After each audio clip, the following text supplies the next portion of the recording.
Mike Bond here in Norfolk with Joseph Benavidez just a few hours after a very noteworthy morning weigh-in. Joe, you were the first person on the scale this morning. I was. At what point after weighing in did you hear that Davidson Figueiredo might be having some problems making weight? I guess I kind of held rumblings. You know what? Like, I love my corner and my wife, who I include in my corner, obviously, and everyone so much, even just people down at the UFC, how professional they are. Because, I mean, I think there was some serious stuff going on that you kind of had, but, no one ever came up and said anything because they know it. They know how I am and that it doesn't matter. And the UFC is obviously always professional in that way, like no matter who it is. So it was here in my hotel room. I'd made weight. I was starting to hydrate. I actually got to eat this morning before I even got on the scale, which was amazing. Best weight cut ever for me. Shout out to the Performance Institute of my career, honestly. So I was laying in my bed. My wife was answering the phone because she's pretty much my manager, my shrink, my wife, my lover, all that. But she was answering the calls, and she was talking away like she wasn't trying to say something, and I could feel her stress.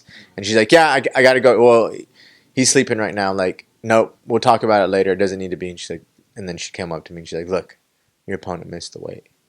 And I was just like, "Okay." I was just like, well, I'm going to still fight him. Let's get like 30%. How much is it?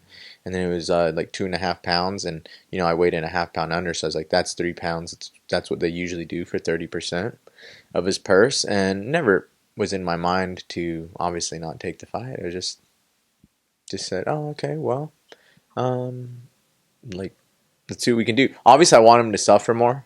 So I was like, tell him he has to make 26 because there's an hour left still. Because he didn't even come in at like 11. He came in at 10, I think.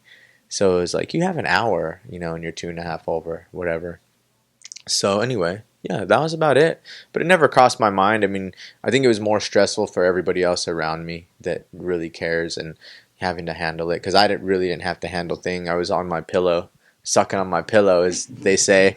And then they went and handled it, and I just told them what I want. Is like, obviously I'm going to fight him, but just make it happen. Yeah, I mean, how you seem to be very chill about the whole thing, but I mean, does that change your perspective of Davis? I mean, do you lose some respect for him over what happened today? Yeah, I definitely do. I mean, you have to lose respect for somebody in that regard. They have a biggest opportunity of their life there, and, they squander it like that. Like, I respect anybody that tries. Like, that's what life's all about. Like, that's why I was like, oh, Mike Bond can come to my hotel room. He's trying to do a great job at what he does. You know what I mean? And that is, at the end of the day, what we're all trying to do. So for him not to do that, after, I don't know what, yeah, you have to lose some respect. But I only honestly think about myself and the positive parts of it. It's just more conviction that he wasn't going to ever win the belt anyway. Obviously was the only one that was going to win it. I'm the only one that came to win it.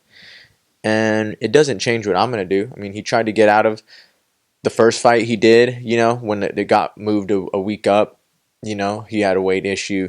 This fight, he's trying to get out, with this. And it's just like, well, you're not going to stop me from what I came to do. So that was never a question. But of course, you lose respect for the guy, but that goes into just more the conviction of just like, I did everything I was supposed to do. Like, I was ready for this. I'm the only one that came to win this battle. I was the only one from the beginning that was going to win it. And like I said, it's just more conviction in the things we already believed in. And a lot of the talk right now, like online and stuff, it's like, Joe's even more pressure to kind of quote unquote save the flyweight division because if Davison wins, what happens with the belt? What happens with the future and everything? Yeah. Do you feel, a little more obligation, even more so? Of course, you're planning to win the fight regardless, but it seems like there's even more at stake now. No, not really. I mean, it doesn't get more. You always want to win the fight, and that's the end of it. You put everything into this every single day. So the last fight, there was the same amount of pressure there could have been for me for that moment. Fighting for the title for my third time was the exact amount of pressure that, is possible to happen with that. This doesn't add to it. Like I said, it just gives you all that more belief and conviction in what you're doing, honestly.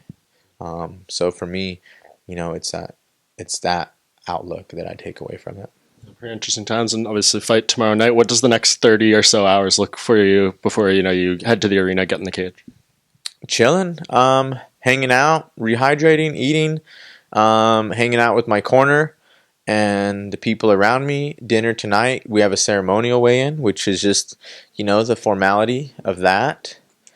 But other than that, just hang out, sleep, We always get like a little shakeout the day of the fight because today's pretty much, a rest day as far as hydrating. I didn't have to work out this morning, which was great.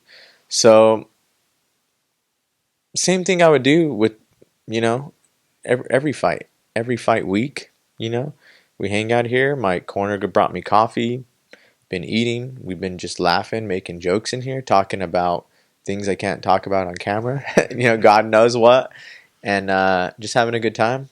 And staying positive and, keeping a focus on the goal. Yeah, when you see him at the face-off, are you going to say anything to him about what happened, even if he could understand you?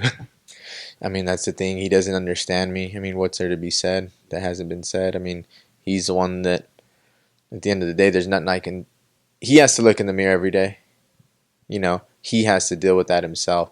Nothing I'm going to say is going to make it worse, for him. Like, that is the worst thing, is having to face himself, you know what I mean, and all that. So, it's not something. Housekeeping, interrupting our interview here. It's all perfect. Good. Yeah. But just before I let you go, I really appreciate you taking the time. Any final thoughts, going into tomorrow night, what happened today, or do you think we touched on it all? I think we touched on it all because, it's not something I look at. He missed weight. And I knew I was going to fight him. Like I said, nothing's stopping me from what I'm doing, And that's really the facts of it. Nothing's stopping me from what I'm doing. Like I said, it gives me the conviction of like, I was the only one that came to win this damn thing anyway. I was the only one that was going to win it.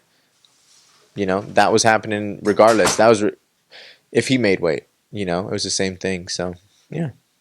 Well, really appreciate you taking the time again. All goes down tomorrow night, Chartway Arena, Norfolk, Virginia. You can watch it on ESPN+. Thanks again, Joe. Thanks, bro.